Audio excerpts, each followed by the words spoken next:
نحمدہ ونصلی ونسلم علی رسولہ الکریم وعلی آلہ واصحابہ اجمعین، اما بعد۔ کل ایک عظیم شخصیت، عالم دین، وفاق المدارس کے ڈپٹی ناظم اعلیٰ، جامعہ فاروقیہ راولپنڈی کے مدیر، شیخ الحدیث حضرت مولانا قاضی عبدالرشید بھی چل بسے۔ انا للہ و انا الیہ راجعون۔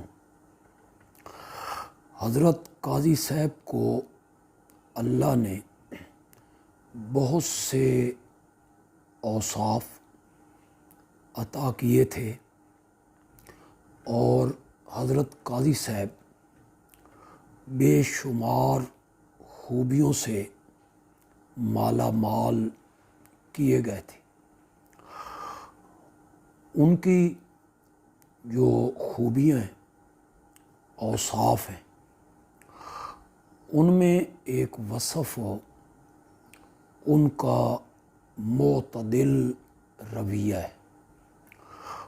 وہ تمام علماء ان سے اعتدال کے ساتھ پیش آیا کرتے تھے۔ ان کی سب سے بڑی خوبی یہ تھی کہ وہ پاکستان میں مدارس دینیہ کی بڑی مضبوط جنگ لڑ رہے تھے۔ وہ اپنی تقریروں میں، بیانات میں دلائل کے زور سے مدارس دینیہ کا مقدمہ لڑتے تھے۔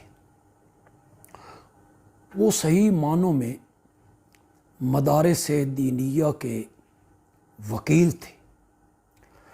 میں انہیں ترجمان مدارس دینیہ کہوں بے جا نہ ہوگا، میں انہیں لسان المدارس کا خطاب دوں تو یہ بھی بے جا نہیں ہوگا۔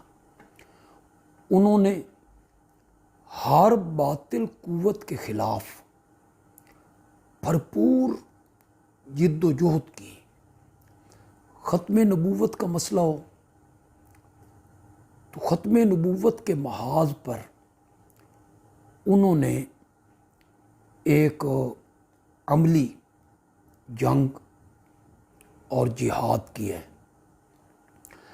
راولپنڈی کے، اسلام آباد کے جو علماء ہیں اور مدارس ہیں، انہیں تو ان کی کمی شدت سے محسوس ہوگی کہ جب بھی وہاں کوئی مسئلہ اٹھتا تھا تو حضرت قاضی صاحب بھرپور طریقے سے اس مسئلے کو حل کرنے میں مصروف عمل ہو جایا کرتے تھے۔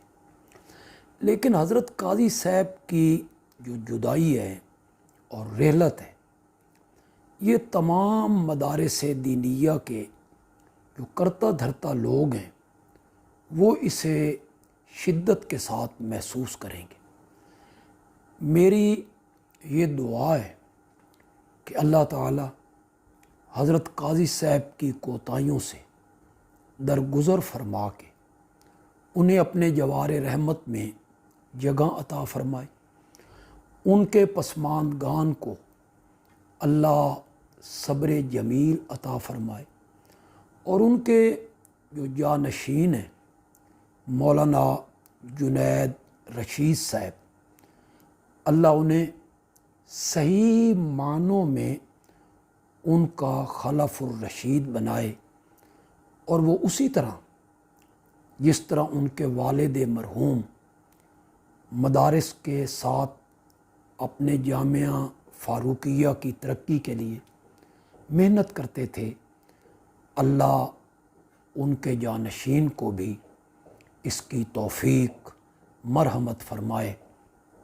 میں جامعہ فاروقیہ کے تمام مدرسین کے ساتھ بھی اظہار تعزیت کرتا ہوں، اور ہم ان کے غم میں برابر کے شریک ہیں۔ وما علینا الا البلاغ المبین۔